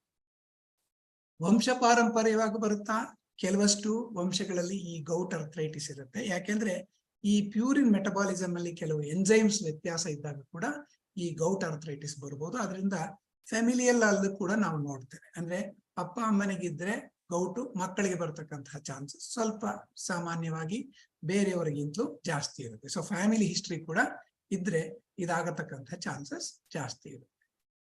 ಸೊ ಈ ಗೌಟ್ ನಲ್ಲಿ ನಾವು 2 ರೀತಿಯಾಗಿ ಉಪಯೋಗಿಸ್ತೀವಿ. ಒಂದು ಅಕ್ಯೂಟ್ ಗೌಟ್ ಅಟ್ಯಾಕ್ ಅಂತ ಹೇಳ್ತೀವಿ, ಇನ್ನೊಂದು ಬಂದ್ಬಿಟ್ಟು ಕ್ರಾನಿಕ್ ಗೌಟ್ ಅಂತ ಹೇಳ್ತೇವೆ. ಅಕ್ಯೂಟ್ ಗೌಟ್ ಅಟ್ಯಾಕ್ ಅಂದ್ರೆ ಸ್ಟಾರ್ಟಿಂಗ್ ಅಲ್ಲಿ ಗೌಟಿನ ಒಂದು ಫೇಸ್ ಹಾಗೆ ಇರುತ್ತೆ. ಪ್ರತಿ ಮೊದಲನ 2-3 ವರ್ಷಗಳವರೆಗೆ ಅಟ್ಯಾಕ್ಗಳು ಅವಾಗವಾಗ ಬಂದು ಹೋಗ್ತಿರುತ್ತೆ. ಒಂದು ಅಟ್ಯಾಕ್ ಯೂಶಲ್ ಆಗಿ ಸ್ಟಾರ್ಟಿಂಗ್ ನಲ್ಲಿ ಬಿಗಿನಿಂಗ್ ಅಲ್ಲಿ 2-3 ದಿವಸದಲ್ಲಿ ಪೇನ್ ಕಿಲ್ಲರ್ ತಗೊಂಡೆ ಹೊರಟೋಗ್ತಿರುತ್ತೆ. ಬಟ್ ಪೇನ್ ಮಾತ್ರ ತುಂಬಾ ಜೋರಾಗಿರುತ್ತೆ. ಇದನ್ನ ನಾವು ಆಲ್ಮೋಸ್ಟ್ ಸ್ಟಿಂಗ್ ಆಫ್ ಸ್ಕಾರ್ಪಿಯನ್ ಅಂತ ಹೇಳ್ತೀವಿ. ಅಂದ್ರೆ ಈ ಸ್ಕಾರ್ಪಿಯನ್ ಚೇಳು ಕಚ್ಚಿದಾಗ ಎಷ್ಟು ಸಿವಿಯರ್ ನೋವಿರುತ್ತೋ ಅಷ್ಟು ಜೋರು ನೋವಿರುತ್ತೆ. ಈ ಗೌಟ್ನ ಅಟ್ಯಾಕ್ ಯೂಶಲ್ ಆಗಿ ಸ್ಟಾರ್ಟ್ ಆದಾಗಿನಿಂದ ಪೀಕ್ ನೋವು ಬರ್ಲಿಕ್ಕೆ, ಅಂದ್ರೆ ಜಾಸ್ತಿ ನೋವು ಬರ್ಲಿಕ್ಕೆ ಸಾಮಾನ್ಯವಾಗಿ 2ರಿಂದ 6 ಗಂಟೆ ಅಥವಾ 12 ಗಂಟೆ ಅಷ್ಟೊತ್ತಿಗೆ ತುಂಬಾ ನೋವು ಬರುತ್ತೆ. ಸಾಮಾನ್ಯವಾಗಿ ರಾತ್ರಿ ಮಲಗಿ ಬೆಳಗ್ಗೆ ಎದ್ದಾಗ ಗೌಟ್ ಅಟ್ಯಾಕ್ಸ್ ಗಳು ಜಾಸ್ತಿ. ಯಾಕೆಂದ್ರೆ ಯೂಶಲ್ ಆಗಿ ರಾತ್ರಿ ಕುಡಿದು ಮಲಗಿದ ಬೆಳಗ್ಗೆ ಹೇಳೋ ಅಷ್ಟೊತ್ತಿಗೆ ಗೌಟ್ನ ಅಟ್ಯಾಕ್ ಬರುತ್ತೆ. ಅಥವಾ ರಾತ್ರಿ ಊಟ, ಲಂಚ್, ಡಿನ್ನರ್ ತುಂಬಾ ಜೋರಾಗಿ ನಾನ್ ವೆಜಿಟೇರಿಯನ್ ತಿಂದಾಗ ಈ ಗೌಟ್ ಅಟ್ಯಾಕ್ ಗಳು ಬರ್ತಕ್ಕಂಥ ಚಾನ್ಸಸ್ ಇರುತ್ತೆ. ಈ ಅಟ್ಯಾಕ್ ಬಿಗಿನಿಂಗ್ ಅಲ್ಲಿ 3 ತಿಂಗಳಿಗೆ 6 ತಿಂಗಳಿಗೆ ಈ ರೀತಿ ಬರ್ತಾ ಹೋಗುತ್ತೆ. ಆ ಒಂದು ಗೌಟಿನ ಅಟ್ಯಾಕ್ ಗಳ ಮಧ್ಯೆ ಗ್ಯಾಪ್ ಕಡಿಮೆ ಹಾಕೊಂತ ಬರುತ್ತೆ. ಒಂದು ಪಾಯಿಂಟ್ ಅಲ್ಲಿ ಅದು ಕ್ರಾನಿಕ್ ಟೋಫೇಶಿಯಸ್ ಗೌಟ್ ಅಂತ ಹೇಳ್ತೀವಿ. ಕ್ರಾನಿಕ್ ಸ್ಟೇಜ್ ಹೋಗುತ್ತೆ. ನೋವು ಒಂದ್ಸಲ ಅಟ್ಯಾಕ್ ಬಂದ್ರೆ ಅದು ಕಂಟಿನ್ಯೂಸ್ ಆಗಿ ನೋವ್ತಾ ಇರುತ್ತೆ. ಜಾಯಿಂಟ್ ಜಾಯಿನ್ ಆಗ್ತಾ ಹೋಗುತ್ತೆ. ಇದು ಒಂದು ಸೆಕೆಂಡ್ ಫೇಸ್ ಅಥವಾ ಕ್ರಾನಿಕ್ ಫೇಸ್ ಅಂತ ಹೇಳ್ತೀವಿ. ಸೊ ಇದರಲ್ಲೇನೆ ಕಾಂಪ್ಲಿಕೇಶನ್ಸ್ ಆಗ್ತಾ ಹೋಗುತ್ತೆ ಆಕ್ಚುಲ್ ಆಗಿ. ಸೊ ಯಾರಿಗೆ ಜಾಸ್ತಿ ಬರ್ತಕ್ಕಂತಹ ಚಾನ್ಸಸ್, ಫ್ಯಾಮಿಲಿ ಹಿಸ್ಟ್ರಿ ಇದ್ರೆ, ತೂಕ ಜಾಸ್ತಿ ಇದ್ದವ್ರಿಗೆ, ಗಂಡಸರಿಗೆ, ಮತ್ತೆ ಕೆಲವಷ್ಟು ಮೆಡಿಸಿನ್ಸ್ ಬೀಟಾ ಬ್ಲಾಕರ್, ಡೈಯೂರೆಟಿಕ್ ಅಥವಾ ಈ ರೀತಿ ತಗೊಳ್ತಾ ಇದ್ರೆ, ಕಿಡ್ನಿ ಪ್ರಾಬ್ಲಮ್ ಇದ್ದವ್ರಿಗೆ, ಕೊಲೆಸ್ಟ್ರಾಲ್ ಜಾಸ್ತಿ ಇದ್ದವ್ರಿಗೆ, ಶುಗರ್ ಪ್ರಾಬ್ಲಮ್ ಇದ್ದವ್ರಿಗೆ, ಹೈ ಬ್ಲಡ್ ಪ್ರೆಷರ್ ಇದ್ದವ್ರಿಗೆ ಅಂತ ಗೌಟ್ ಬರ್ತಕ್ಕಂಥ ಚಾನ್ಸಸ್ ಜಾಸ್ತಿ ಇರುತ್ತೆ. ಸೊ ನಾನು ಹೇಳಿದಾಗೆ ಸಡನ್ ಆನ್ಸೆಟ್ ಆಗಿ ಪೇನ್ ಬರುತ್ತೆ ಸ್ಟಾರ್ಟಿಂಗ್ ಅಲ್ಲಿ, ನಿಧಾನಕ್ಕೆ ಇದು ಕ್ರಾನಿಕ್ ಟೋಫೇಶಿಯಸ್ ಗೌಟ್ಗೆ ಹೋಗುತ್ತೆ. ಸೊ ಕಾರಣ ಯೂರಿಕ್ ಆಸಿಡ್ ಜಾಸ್ತಿ ಇರೋದ್ರಿಂದ ಬರುತ್ತೆ. ಬಟ್ ಕೆಲವಷ್ಟು ಪ್ರಾಬ್ಲಮ್ಸ್ ಬರುತ್ತೆ. ಏನಾಗುತ್ತೆ ಅಂದ್ರೆ ಅಟ್ಯಾಕ್ ಆದಾಗ ಯೂರಿಕ್ ಆಸಿಡ್ ಕೆಲವು ಸಲ ಸಿಕ್ವೆಸ್ಟ್ರೇಟ್ ಆಗಿ ಅಟ್ಯಾಕ್ ಮಾಡಿದಾಗ ಯೂರಿಕ್ ಆಸಿಡ್ ಚೆಕ್ ಮಾಡಿದ್ರೆ ನಾರ್ಮಲ್ ಆಗಿದ್ಬಿಡುತ್ತೆ. ಸೊ ಯಾವಾಗ್ಲೂ ಕೆಲವು ಸಲ ಈ ಅಟ್ಯಾಕ್ ಟೈಮ್ ಅಲ್ಲಿ ಯೂರಿಕ್ ಆಸಿಡ್ ಕಡಿಮೆ ಇದ್ದು ಡಯಾಗ್ನೋಸಿಸ್ ಕನ್ಫ್ಯೂಷನ್ ಆಗೋ ಚಾನ್ಸಸ್ ಇರುತ್ತೆ. ಕೆಲವು ಸಲ in between attacks uric acid ಜಾಸ್ತಿ ಇರೋ ಚಾನ್ಸಸ್ ಇರುತ್ತೆ. ಸೊ ಅದರಿಂದ ಇದನ್ನ ಬಹಳ ಕೇರ್ಫುಲ್ ಆಗಿ ವಿತ್ ಕ್ಲಿನಿಕಲ್ ಎಕ್ಸ್ಪೀರಿಯನ್ಸ್ ಇದನ್ನ ನಾವು ಕರೆಕ್ಟ್ ಆಗಿ ಮಾಡ್ಕೊಳ್ತಾ ಹೋಗ್ಬೇಕು. ಸೊ ಒಂದು ಇಂಪಾರ್ಟೆಂಟ್ ಇಶ್ಯೂ ಅಂತ ಏನ್ ಹೇಳಿದ್ರೆ, ಗೌಟಿನ ಜೊತೆ ನಾವು ಬದುಕಲಿಕ್ಕೆ ಕಲ್ತ್ಕೊಳ್ಬೇಕು. ಇದು ಒಂದು ತರಹ ಶುಗರಿನ ರೀತಿಯ ಕಾಯಿಲೆ. ಏನು ಹೇಳಿದೆ ನಾನು, ಶುಗರ್ ನಲ್ಲಿ ಸಕ್ಕರೆ ಹೇಗೆ ಅಮೌಂಟ್ ಜಾಸ್ತಿ ಆಗುತ್ತೆ, ಗೌಟ್ ನಲ್ಲಿ ಯೂರಿಕ್ ಆಸಿಡ್ ಅನ್ನ ಅಮೌಂಟ್ ಜಾಸ್ತಿ ಆಗುತ್ತೆ. ಅಲ್ಲಿ ಸಕ್ಕರೆನ ಶುಗರ್ನ ಹ್ಯಾಂಡ್ಲಿಂಗ್ ಸಿಸ್ಟಮ್ ಸ್ವಲ್ಪ ಕರಪ್ಟ್ ಆಗಿ ಸಕ್ಕರೆ ಅಂದ್ರೆ ಇನ್ಸುಲಿನ್ ರೆಸಿಸ್ಟೆನ್ಸ್ ಅಥವಾ ಈ ರೀತಿ ಬರೋದ್ರಿಂದ ಶುಗರ್ ಜಾಸ್ತಿ ಆದ್ರೆ, ಇಲ್ಲಿ ಯೂರಿಕ್ ಆಸಿಡ್ ನ ಮೆಟಬಾಲಿಸಮ್ ಹ್ಯಾಂಡಲ್ ಮಾಡೋದನ್ನ ವ್ಯತ್ಯಾಸ ಆಗೋದ್ರಿಂದ ನಾವು ಇದಕ್ಕೆ ಯೂರಿಕ್ ಆಸಿಡ್ ಜಾಸ್ತಿ ಆಗುತ್ತೆ. ನಾನೇ ಮುಂಚೆ ಹೇಳಿದಂಗೆ ಮೆಟಬಾಲಿಕ್ ಟೈಪ್ ಸಿಂಡ್ರೋಮ್ ಅಂತ ಹೇಳ್ತೀವಿ. ಸೊ ಅದರಿಂದ ಇದನ್ನ ಒಮ್ಮೆ ಈ ಬದಲಾವಣೆ ಬಂದ್ರೆ ಸಾಮಾನ್ಯವಾಗಿ ಇದಕ್ಕೆ ಪರ್ಮನೆಂಟ್ ಸೊಲ್ಯೂಷನ್ ಅಂತ ಹೇಳೋದಿಲ್ಲ. ಒಂಥರ ನಾವು ಇದನ್ನ ಬರದ ಹಾಗೆ, ಅಟ್ಯಾಕ್ಗಳ ಬರದ ಹಾಗೆ ನಾವು ಮಾಡ್ಕೊಳ್ತಾ ಹೋಗ್ಬೇಕಾಗುತ್ತೆ. ಸೊ ಇದರಲ್ಲಿ ಕೆಲವಷ್ಟು ಕನ್ಫ್ಯೂಷನ್ಸ್ ಇದೆ. ಗೌಟ್ ಬರೀ ಕಾಲಿಗಷ್ಟೇ ಬರುತ್ತೆ ಅಂತ ಅನ್ಕೊಳ್ತೀವಿ. ಗೌಟ್ ಸಾಮಾನ್ಯವಾಗಿ ಕಾಲಲ್ಲಿ ಸ್ಟಾರ್ಟ್ ಆಗಿ ಕೈ, ಮಂಡಿ ಹಾಗೆ ಹತ್ಕೊಳ್ತಾ ಹೋಗುತ್ತೆ. ಅಪರೂಪವಾಗಿ ಕೈಯಲ್ಲೂ ಕೂಡ ಸ್ಟಾರ್ಟ್ ಆಗ್ಬಹುದು. ಇದು ಗಂಡಸರಿಗೂ ಹೆಂಗಸರಿಗೂ ಈಕ್ವಲ್ ಆಗಿ ಅಫೆಕ್ಟ್ ಆಗುತ್ತೆ ಅಂದ್ರೆ ಯೂಶಲ್ ಆಗಿ ಇಲ್ಲ, ಇದರಲ್ಲಿ ಮೇಲ್ಸ್ ಜಾಸ್ತಿ ಇರುತ್ತೆ. ಇದು ಬಂದು ಹೋಗ್ತಾ ಇರುತ್ತೆ. ಅದು ಕರೆಕ್ಟ್ ಅಲ್ಲ, ಯಾಕೆಂದ್ರೆ ಇದು ಒಂದ್ಸಲ ಮೆಟಬಾಲಿಕ್ ಎರರ್ ಬಂದ್ಮೇಲೆ ಸಾಮಾನ್ಯವಾಗಿ ಕಂಟಿನ್ಯೂ ಆಗುತ್ತೆ. ಬಟ್ ಕೆಲವು ಸಲ ತೂಕ ಕಡಿಮೆ ಮಾಡಿಕೊಂಡು ಲೈಫ್ ಸ್ಟೈಲ್ ನ ವ್ಯತ್ಯಾಸ ಮಾಡ್ಕೊಂಡ್ರೆ, ಈಗ ಹೇಗೆ ಶುಗರ್ನ ನಾವು ಪರ್ಮನೆಂಟ್ ಆಗಿ ಕಂಟ್ರೋಲ್ಗೆ ಇಟ್ಕೋಬಹುದು, ಆ ರೀತಿ ಕಂಟ್ರೋಲ್ಗೆ ಇಟ್ಕೊಳ್ಬಹುದು. ಅಂದ್ರೆ ಗೌಟ್ ಕೂಡ ಒಂದು ತರಹದ ಅರ್ಥ್ರೈಟಿಸ್, ಅಂಡ್ ಇದ್ರ ಬಗ್ಗೆ ಸಾಕಷ್ಟು ಜನಕ್ಕೆ ಕರೆಕ್ಟ್ ಇನ್ಫಾರ್ಮೇಶನ್ ಇಲ್ಲ. ಈ ಒಂದು ಅವಾಯ್ಡ್ ಗ್ಯಾಪ್ ನ ಫಿಲ್ ಮಾಡ್ಲಿಕ್ಕೆ ನಾವು ಈ ರೀತಿಯ ಲೆಕ್ಚರ್ಸ್ ಗಳನ್ನ ಕಂಟಿನ್ಯೂ ಮಾಡ್ಕೊಳ್ತೇವೆ. ಸೊ ಈಗ ಊಟದಲ್ಲಿ ಏನು ಅವಾಯ್ಡ್ ಮಾಡಬೇಕು? ಊಟದಲ್ಲಿ ಪ್ಯೂರಿನ್ ರಿಚ್ ಫುಡ್. ಸೊ ಇದರಲ್ಲಿ ನಾನು ಹೇಳ್ತಾ ಇದ್ದೀನಿ, please be careful. Purine is not equal to protein. Purine ಅನ್ನತಕ್ಕಂಥದ್ದು DNA ಇಂದ ಬರ್ತಕ್ಕಂಥದ್ದು. ಪ್ರೋಟೀನ್ ಅನ್ನತಕ್ಕಂಥದ್ದು ಸಂಪೂರ್ಣವಾಗಿ ಬೇರೆ ರೀತಿ ಅಂತಕ್ಕಂಥದ್ದು. ಪ್ಯೂರಿನ್ ಫುಡ್ ಅಲ್ಲಿ ಯೂಶಲ್ ಆಗಿ organ meats, red meat, sea foods ಅದರಲ್ಲಿ ಜಾಸ್ತಿ ಇರುತ್ತೆ.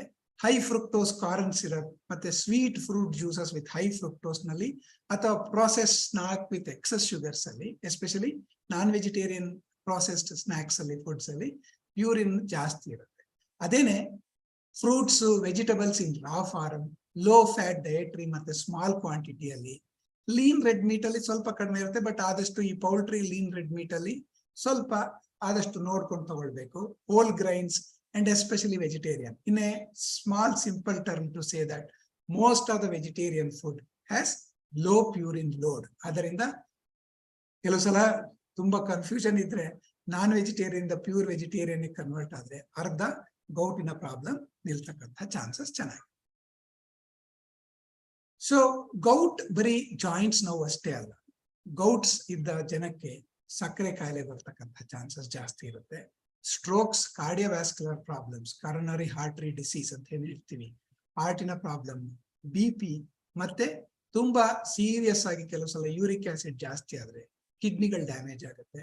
ಪ್ಲಸ್ ಜಾಯಿಂಟ್ಸ್ ಗಳು ಡ್ಯಾಮೇಜ್ ಆಗಿ ಡಿಫಾರ್ಮಿಟೀಸ್ ಬರತಕ್ಕಂಥ ಚಾನ್ಸಸ್ ಇರುತ್ತೆ. ಇವೆಲ್ಲದನ್ನೂ ಯೂರಿಕ್ ಆಸಿಡ್ ನ ಕಂಟ್ರೋಲ್ ಅಲ್ಲಿ ಇಟ್ಕೊಂಡ್ರೆ ಸಾಮಾನ್ಯವಾಗಿ ನಾವು ಇದನ್ನ ಆರಾಮವಾಗಿ ಟ್ರೀಟ್ಮೆಂಟ್ ತಗೊಳ್ಬಹುದು. ಸೊ ಹೇಗೆ ಟ್ರೀಟ್ ಮಾಡ್ತೀವಿ ಇದರಲ್ಲಿ ಹೇಳಿದೆ, ಒಂದು ಅಕ್ಯೂಟ್ ಅಟ್ಯಾಕ್ ಮತ್ತೆ ಕ್ರಾನಿಕ್ ಅಟ್ಯಾಕ್ ಅಥವಾ ಮೈಂಟೆನೆನ್ಸ್ ಟ್ರೀಟ್ಮೆಂಟ್ ಅಂತ ಹೇಳ್ತೇವೆ. ಇದರಲ್ಲಿ ನಾವು ಎರಡು ಟೈಪಿನ ಗೌಟ್ ಅಂತ ಡಿವೈಡ್ ಮಾಡ್ಕೊಳ್ತೀವಿ. ಒಂದು ಹೈ ಪ್ರೊಡ್ಯೂಸರ್ ಅಂತ ಹೇಳ್ತೀವಿ, ಇನ್ನೊಂದು ಅಂಡರ್ ಸೆಕ್ರೇಟರ್ಸ್ ಅಂತ ಹೇಳ್ತೀವಿ. ಸೊ ಇದರಲ್ಲಿ ಒಂದು ಯೂರಿಕ್ ಆಸಿಡ್ ಟೆಸ್ಟ್ ಮಾಡಿ, ಆ ಯೂರಿಕ್ ಆಸಿಡ್ ನ ನಾವು ಯೂರಿನ್ ಅಲ್ಲಿ ಎಷ್ಟು ಹೋಗ್ತಾ ಇದೆ ಅಂತ ಚೆಕ್ ಮಾಡ್ಕೊಳ್ತೀವಿ. ಆ ಯೂರಿನ್ ಅಲ್ಲಿ ಯೂರಿಕ್ ಆಸಿಡ್ ಜಾಸ್ತಿ ಇದ್ದಾಗ ನಾವು ಅದನ್ನ ಹೈ ಪ್ರೊಡ್ಯೂಸರ್ ಅಂತ ಹೇಳ್ತೀವಿ. ಯೂರಿನ್ ಅಲ್ಲಿ ಯೂರಿಕ್ ಆಸಿಡ್ ಕಡಿಮೆ ಇದ್ದು ಬ್ಲಡ್ ಅಲ್ಲಿ ಜಾಸ್ತಿ ಇದ್ರೆ, ಬ್ಲಡ್ ಅಲ್ಲಿ ಜಾಸ್ತಿ ಇದ್ರೂ ಕೂಡ ಅವ್ರಿಗೆ ಎಲಿಮಿನೇಟ್ ಮಾಡ್ಲಿಕ್ಕೆ ಆಗ್ತಿಲ್ಲ ಅಂತ ಹೇಳ್ತೀವಿ, ಅದಕ್ಕೆ ಅಂಡರ್ ಸೆಕ್ರೇಟರ್ಸ್ ಅಂತ ಹೇಳ್ತೀವಿ. ಇದನ್ನ ನಾವು ಲಾಂಗ್ ಟರ್ಮ್ ಮೈಂಟೆನೆನ್ಸ್ಗೆ ಉಪಯೋಗಿಸ್ಕೊಳ್ತೀವಿ. ಅಕ್ಯೂಟ್ ಅಟ್ಯಾಕ್ ಇದ್ದಾಗ ಪೇನ್ ಕಿಲ್ಲರ್, ಕಾಲ್ಚಿಸಿನ್, ಸ್ಟೀರಾಯ್ಡ್ಸ್ ಅಥವಾ ಲೋಕಲ್ ಇಂಜೆಕ್ಷನ್ಸ್ ಕೊಟ್ಟು ಅಕ್ಯೂಟ್ ಅಟ್ಯಾಕ್ ನ ಅವಾಯ್ಡ್ ಟ್ರೀಟ್ಮೆಂಟ್ ಕೊಡಬಹುದು. ಅಕ್ಯೂಟ್ ಅಟ್ಯಾಕ್ ಆದ್ಮೇಲೆ ಪ್ರಿವೆಂಟ್ ಮಾಡ್ಲಿಕ್ಕೆ ಯೂರಿಕ್ ಆಸಿಡ್ ಲೆವೆಲ್ ನ ಅರೌಂಡ್ 5.3 ಮೈಂಟೈನ್ ಮಾಡ್ಕೊಳ್ತಾ ಹೋದ್ರೆ ಚೆನ್ನಾಗಿದೆ. ಹೈ ಪ್ರೊಡ್ಯೂಸರ್ಸ್ ಅಲ್ಲಿ ಡಯಟ್ ಗಿಂತಲೂ ಕೆಲವು ಸಲ ಔಷಧಿಗಳನ್ನ ಕೊಡ್ತೇವೆ. ಅಫ್ಕೋರ್ಸ್ ಡಯಟ್ ಬೇಕೇ ಬೇಕು, ಯಾಕಂದ್ರೆ ಹೈ ಲೋಡ್ ಮಾಡ್ಲಿಕ್ಕೆ ಹೋಗ್ಬೋದು. ಅದರ ಜೊತೆನಲ್ಲಿ ಯೂರಿಕ್ ಆಸಿಡ್ ಪ್ರೊಡಕ್ಷನ್ ನ ಪ್ರಿವೆಂಟ್ ಮಾಡ್ಲಿಕ್ಕೆ ಕೆಲವಷ್ಟು ಕ್ಸಾಂಥಿನ್ ಆಕ್ಸಿಡೇಸ್ ಇನ್ಹಿಬಿಟರ್ ಅಂತ ಹೇಳ್ತೀವಿ, ಅದನ್ನ ಉಪಯೋಗಿಸ್ಕೊಳ್ತೇವೆ. ವೇರಾಸ್ ಇದರಲ್ಲಿ ಅಂಡರ್ ಸೆಕ್ರೇಟರ್ಸ್ ಅಲ್ಲಿ ನಾವು ಪ್ರೊಬಿನ್ ಆಸಿಡ್, ಲೆಸುನರಾಡ್ ಇವೆಲ್ಲತೂ ಯೂರಿಕ್ ಆಸಿಡ್ ನ ಹೊರಕ್ಕೆ ತಳ್ಳಲಿಕ್ಕೆ ಉಪಯೋಗ ಆಗುತ್ತೆ. ಇದನ್ನ ನಾವು ಅಂಡರ್ ಸೆಕ್ರೇಟರ್ಸ್ ಅಲ್ಲಿ ಉಪಯೋಗಿಸ್ತೀವಿ. ಆಲುಪಿರನಾಲ್, ಫೆಬುಕ್ಸೋಸ್ಟಾಟ್, ಟೊಪಿರಾಕ್ಸೋಸ್ಟಾಟ್ ಅನ್ನತಕ್ಕಂಥದ್ದನ್ನ ನಾವು ಅಂಡರ್ ಸೆಕ್ರೇಟರ್ಸ್ ಅಂದ್ರೆ ಹೈ ಪ್ರೊಡ್ಯೂಸರ್ಸ್ ಅಲ್ಲಿ ಉಪಯೋಗಿಸ್ಕೊಳ್ತಾ ಹೋಗ್ತೇವೆ. ಸೊ ಓವರ್ ಆಲ್ ಗೌಟ್ ಅಂದ್ರೇನು, ರುಮಟಾಯ್ಡ್ ಅಂದ್ರೇನು ಈಗ ಕ್ಲಿಯರ್ ಆಗಿದೆ. ಗೌಟ್ ಅಂದ್ರೆ it's a metabolic disease, uric acid produce ಆಗಿ ಬರತಕ್ಕಂಥದ್ದು.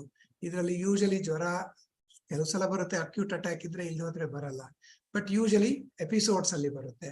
ರುಮಟಾಯ್ಡ್ ಲಾಂಗ್ ಸ್ಟ್ಯಾಂಡ್ ಆಗಿ ಬರುತ್ತೆ, ಬೆಳಿಗ್ಗೆ ಹೊತ್ತಿರುತ್ತೆ, ಎಲ್ಲಿ ಬೇಕಾದ್ರೂ ಆರುತ್ತೆ, ಬಟ್ ಯೂಶಲ್ ಆಗಿ ಕೈಯಿಂದ ಶುರು ಆಗಿ ಬರುತ್ತೆ. It is N immune mediated disease. ಇಲ್ಲಿ ಇಮ್ಯೂನ್ ಮಾಡ್ಯುಲೇಟರ್ಸ್ ಕೊಡ್ತೀವಿ, ಇಲ್ಲಿ ಮೆಟಬಾಲಿಸಮ್ ಮಾಡ್ಯುಲೇಟ್ ಮಾಡತಕ್ಕಂಥ ಔಷಧಿಗಳನ್ನ ಕೊಟ್ಕೊಳ್ತಾ ಹೋಗ್ತೇವೆ. ಗೌಟ್ ನ ಹೇಗೆ ಡಯಾಗ್ನೋಸ್ ಮಾಡ್ತೇವೆ? ಒಂದು ಪೇಷಂಟ್ ಸಿಂಪ್ಟಮ್ಸ್ ಬಂದಾಗ ಬ್ಲಡ್ ಅಲ್ಲಿ ಯೂರಿಕ್ ಆಸಿಡ್ ಚೆಕ್ ಮಾಡಿ ಆ ಜಾಯಿಂಟಿನಿಂದ ನೀರು ತೆಗೆದು ಫ್ಲೂಯಿಡ್ ತೆಗೆದು ಅದರಲ್ಲೂ ಕೂಡ ಯೂರಿಕ್ ಆಸಿಡ್ ಕ್ರಿಸ್ಟಲ್ ಇದೆಯಾ ಅಂತ ಚೆಕ್ ಮಾಡ್ತೀವಿ. ಕೆಲವು ಸಲ MRI, ಎಕ್ಸ್ರೇ ಮತ್ತೆ ಕೆಲವಷ್ಟು CT ಸ್ಕ್ಯಾನ್ ಮೊಡಾಲಿಟೀಸ್ ಇಂದ ಕೂಡ ನಾವು ಕ್ರಿಸ್ಟಲ್ ನ ಇಮೇಜ್ ಮಾಡಬಹುದು. ಅದಿದ್ರೆ ಆ ಒಂದು ಕಾರಣಗಳಿಂದ ಈ ಒಂದು ಇದರಿಂದ ನಾವು ಅದನ್ನ ಗೌಟ್ ಅಂತ ಡಯಾಗ್ನೋಸ್ ಮಾಡ್ಕೊಂತ ಹೋಗ್ಬೋದು. ಸೊ ಗೌಟ್ ಹೇಗೆ ಪ್ರೋಗ್ರೆಸ್ ಆಗುತ್ತೆ ಹೇಳಿದ್ರೆ, ಮೊದಲು ಸಿಂಪ್ಟಮ್ಸ್ ಇರಲ್ಲ, ಫೇಸಸ್ ಅಟ್ಯಾಕ್ಸ್ ಜಾಸ್ತಿ ಆಗ್ತಾ ಹೋಗುತ್ತೆ, ಕೊನೆಗೆ ಕ್ರಾನಿಕ್ ಆಗ್ತಾ ಹೋಗುತ್ತೆ. ರಿಪೀಟೆಡ್ ಆಗಿ ಅಟ್ಯಾಕ್ ಆಗ್ತಾ ಇದ್ರೆ ಜಾಯಿಂಟ್ಸ್ ಗಳು ಡ್ಯಾಮೇಜ್ ಆಗ್ತಾ ಹೋಗುತ್ತೆ. So first is high uric acid, flares, inter critical periods, then advanced gout ಅಲ್ಲಿ ಟೋಫೈ, ಕಿಡ್ನೀಸು, ಸ್ಕಿನ್ ನಲ್ಲಿ ಎಲ್ಲ ಜಾಯಿಂಟ್ಸ್ ಗಳು ಡ್ಯಾಮೇಜ್ ಆಗೋದು ಇವೆಲ್ಲ ಬರ್ತಾ ಹೋಗ್ತದೆ. ಸೊ ಈಗ ಗೌಟ್ ಬಂದಾಗ ವಾಕ್ ಮಾಡಬಹುದಾ, ಎಕ್ಸರ್ಸೈಸ್ ಮಾಡಬಹುದಾ, ಅಥವಾ ವೇಟ್ ಕಡಿಮೆ ಮಾಡ್ಬೋದು? ಇದೆಲ್ಲ ಕ್ವಶನ್ಗೆ ಉತ್ತರ, ನೋವು ತಡ್ಕೊಂಡು ಓಡಾಡಕ್ಕಾಗೋತಾರೆ ಓಡಾಡ್ತಾ ಇದ್ರೆ ಬೆಟ್ರು. ವಾಕಿಂಗ್, ಎಕ್ಸರ್ಸೈಸ್ ಮಾಡೋದ್ರಿಂದ ಬೇಗ ಗೌಟ್ಸ್ ಅಟ್ಯಾಕ್ಸ್ ಬರಲ್ಲ, ತೂಕನೂ ಕಡಿಮೆ ಆಗುತ್ತೆ, ಫ್ಲೇರ್ಸ್ ಗಳು ಕೂಡ ಬೇಗ ಕ್ಲಿಯರ್ ಆಗುತ್ತೆ. So it's always best physically to be do exercise, weight ಕಡಿಮೆ ಮಾಡಿಕೊಂಡು manage your lifestyle, you can do a lot of things. So gout ನ ಮ್ಯಾನೇಜ್ ಮಾಡ್ಲಿಕ್ಕೆ ಯೂರಿಕ್ ಆಸಿಡ್ ಲೆವೆಲ್ ನ ನೀಟಾಗಿ ಕಂಟ್ರೋಲ್ ಅಲ್ಲಿ ಇಟ್ಕೊಳ್ಳಿ. ಅಟ್ ಲೀಸ್ಟ್ ಬಿಗಿನಿಂಗ್ ಅಲ್ಲಿ 2 to 3 months ಒಂದ್ಸಲ ಚೆಕ್ ಮಾಡಿಕೊಂಡು, ಒಂದ್ಸಲ ಸ್ಟೆಬಿಲೈಸ್ ಆದ್ಮೇಲೆ ಪ್ರತಿ 6 ತಿಂಗಳಿಗೆ ಒಂದ್ಸಲ ಚೆಕ್ ಮಾಡಿಕೊಂಡು ಯೂರಿಕ್ ಆಸಿಡ್ ನ ಒಂದು ಕ್ವಾಂಟಿಟಿನ 6 ಮಿಲಿಗ್ರಾಮ್, ಆಕ್ಚುಲಿ 5.3 ಮಿಲಿಗ್ರಾಮ್ ಟಾರ್ಗೆಟ್ ತಗೊಳ್ತೀವಿ. ಅಟ್ ಲೀಸ್ಟ್ ಐಡಿಯಲಿ 6 ಮಿಲಿಗ್ರಾಮ್ ಇಟ್ಕೊಂಡು ಕೂಡ ಸಾಕಷ್ಟು ಮಟ್ಟಿಗೆ ಗೌಟ್ ಅಟ್ಯಾಕ್ಸ್ ನಾವು ಕಡಿಮೆ ಮಾಡ್ಕೊಳ್ಬಹುದು. ಥ್ಯಾಂಕ್ ಯು ವೆರಿ ಮಚ್, ಧನ್ಯವಾದಗಳು. ಸೊ ಇದರಿಂದ ಒಂದು ಕರೆಕ್ಟ್ ಪರ್ಸೆಪ್ಷನ್ಸ್ ಏನಂತ ಹೇಳಿದ್ರೆ, ಗೌಟ್ ನ ನಾವೇ ಮ್ಯಾನೇಜ್ ಮಾಡ್ಕೊಳ್ಳೋದು, ಅಂದ್ರೆ ಆಸ್ ಎ ಪೇಷಂಟ್ಸ್ ನೀವೇ ಮ್ಯಾನೇಜ್ ಮಾಡ್ಕೊಳ್ಳೋದು ಮೋಸ್ಟ್ ಕ್ರೂಷಿಯಲ್. ಯಾಕೆಂದ್ರೆ ಅದರಲ್ಲಿ main point is life style management ಮಾಡ್ಕೋಬೇಕು. ಲೈಫ್ ಸ್ಟೈಲ್ ಜೊತೆನಲ್ಲಿ ಆ ಊಟ ಪದಾರ್ಥಗಳ ಮೇಲೆ ಕಾಳಜಿ ವಹಿಸ್ಕೋಬೇಕು. ಎಕ್ಸರ್ಸೈಸ್, ಫಿಸಿಕಲ್ ಆಕ್ಟಿವಿಟಿಯಿಂದ ತೂಕನ ಒಂದು ಕಂಟ್ರೋಲ್ ಅಲ್ಲಿ ಇಟ್ಕೊಂಡ್ರೆ ತಾವು ಗೌಟ್ ನ ಆರಾಮವಾಗಿ ಜಯಿಸಬಹುದು. ಗೌಟಿನ ಜೊತೆನಲ್ಲಿ ಆರಾಮವಾಗಿ ಬದುಕಬಹುದು. ಗೌಟಿನ ಅನ್ನೆಸೆಸರಿ ಕಾಂಪ್ಲಿಕೇಶನ್ ಈಸಿಯಾಗಿ ಏನು ಅವಾಯ್ಡ್ ಮಾಡಿ ಅದನ್ನ ಮಾಡಿಕೊಂಡು ಆರಾಮಾಗಿ ಗೌಟ್ ಜೊತೆ ಬದುಕು. Thank you very much.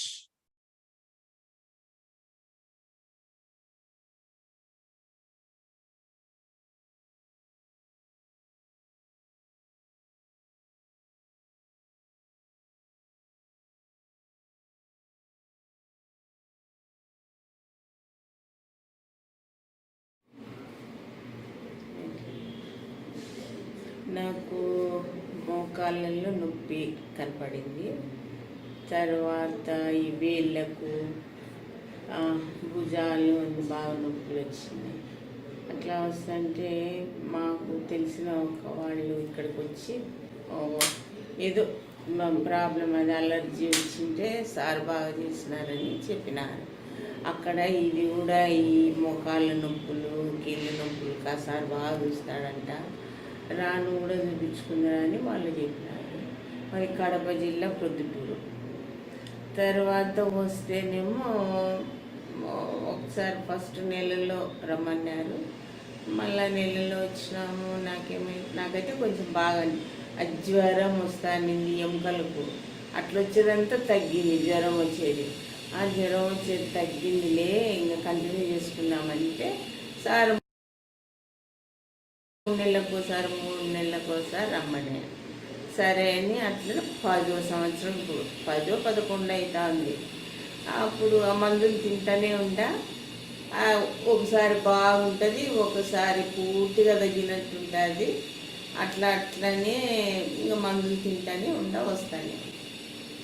Sir అయితే ఆపరేషన్ అంటూ ఏమవుతుందా మీకు బాగా అవుతుంది అని చెప్పినారు. అది సరే అని ఇంకా మాకు తెలిసిన వాళ్ళని కూడా పంపించాను. ఇట్లాంటి ఇంటి వల్ల అయినా ఇట్లా కాళ్ళకు సంబంధము, జ్వరము, నరాల బలహీనత అట్లాంటి వాళ్ళని కూడా చెప్పి, చంద్రశేఖర్ సార్ బాగా బెంగళూరులో ఉన్నారు, బాగా చేస్తారు, ఫోన్లని కూడా చెప్తే వాళ్ళు వచ్చి కూడా చూపించుకున్నారు మా కడప జిల్లా వాళ్ళు. என் பேர் கலைவாணி. நான் இங்கே எனக்கு 42 இயர்ஸ்லேருந்து இந்த பெயின் ஸ்டார்ட் ஆச்சு. முதல் கை வலி கால் வலி ரெண்டும் ஸ்டார்ட் ஆச்சு. இங்கே டாக்டர் சந்திரசேகர் டாக்டர் எனக்கு லதா ரெட்டின் டாக்டர் சேவா நகரில் இருக்கிறாங்க. அவங்க தான் எனக்கு சொன்னாங்க, டாக்டர் சந்திரசேகர் டாக்டர்கிட்ட போமா, அங்கே நல்லா இங்கே தான் ட்ரீட்மெண்ட்டு. நான் 25 இயர்ஸ் ஆகி இங்கே வருகிறேன். நான் பரவாயில்ல, முன்னேற்றுக்குன்னா இப்போ கை கால் வலியில் பரவாயில்ல. ஆனால் டெய்லி டேப்லெட் எல்லாம் கரெக்டாக எடுத்துக்கிறேன். கரெக்டாக எடுத்துக்கினா ஒன்றும் ஆகாது, நம்ம எடுத்துக்கலனா தான் பெயின் வரும். இங்கே வந்து பரவாயில்ல எனக்கு. இப்போ இங்கே வந்து கரெக்டாக சொல்கிற டேட்டுக்கு வந்துடுறேன், ப்ளட் டெஸ்ட் எல்லாம் பண்ணிக்கினேன், பரவாயில்ல, இப்போ நல்லா இருக்கிறேன் நான். யாருக்கு இந்த வலி வந்தாலும் இங்கே டாக்டர் சந்திரசேகர் டாக்டர் இருக்கிறாரு, ஒரு நல்ல ட்ரீட்மெண்ட் தராரு. இங்கேயே வந்து ஒரே இடத்துல காமிச்சிக்கோங்க, சேஞ்ச் பண்ணாதீங்க, அவர்கிட்டயே வந்து காமிச்சிக்கோங்க, நல்லா ஆயிடுறீங்க. Myself Kirti. Actually, starting I smallly started the psoriasis. After that, it got increased. Firstly, I walked into homeopathy. After that, I realized it may take so long process to get cured. So after some days, I went into some acupressure. Even that doesn't work. After some days, one of our relatives suggested me this Chandra hospital, and days goes on. I took appointment with Dr. Chandrashekara S, and he suggested me for some tablets. Starting, he suggested some steroids. After that, he stops the steroids, and he started giving some less dose tablets. Days goes on, I got cured as soon. And starting at the first stage, I suffered many hands like psoriasis. Some skins were peeling off. For that, he suggested me some creams, ointments. After that, it was spreading rapidly, and in the cause of psoriasis, I got arthritis. It's called psoriatic arthritis. After arthritis, I went into joint pains for some several months. Months goes on, I walked into Chandra and I got treatment, and now I'm much better. Almost 90% I'm good, fine. All the joint pains were gone, and I have stopped the painkiller tablets also. From past 3 months, I have not taken a single painkiller also. So what I suggest is, as much as you do exercise, you will get cured soon. For any people who are suffering from this, walk continuously, work as much you can, and exercise how much you can. From that, you can get cured rapidly.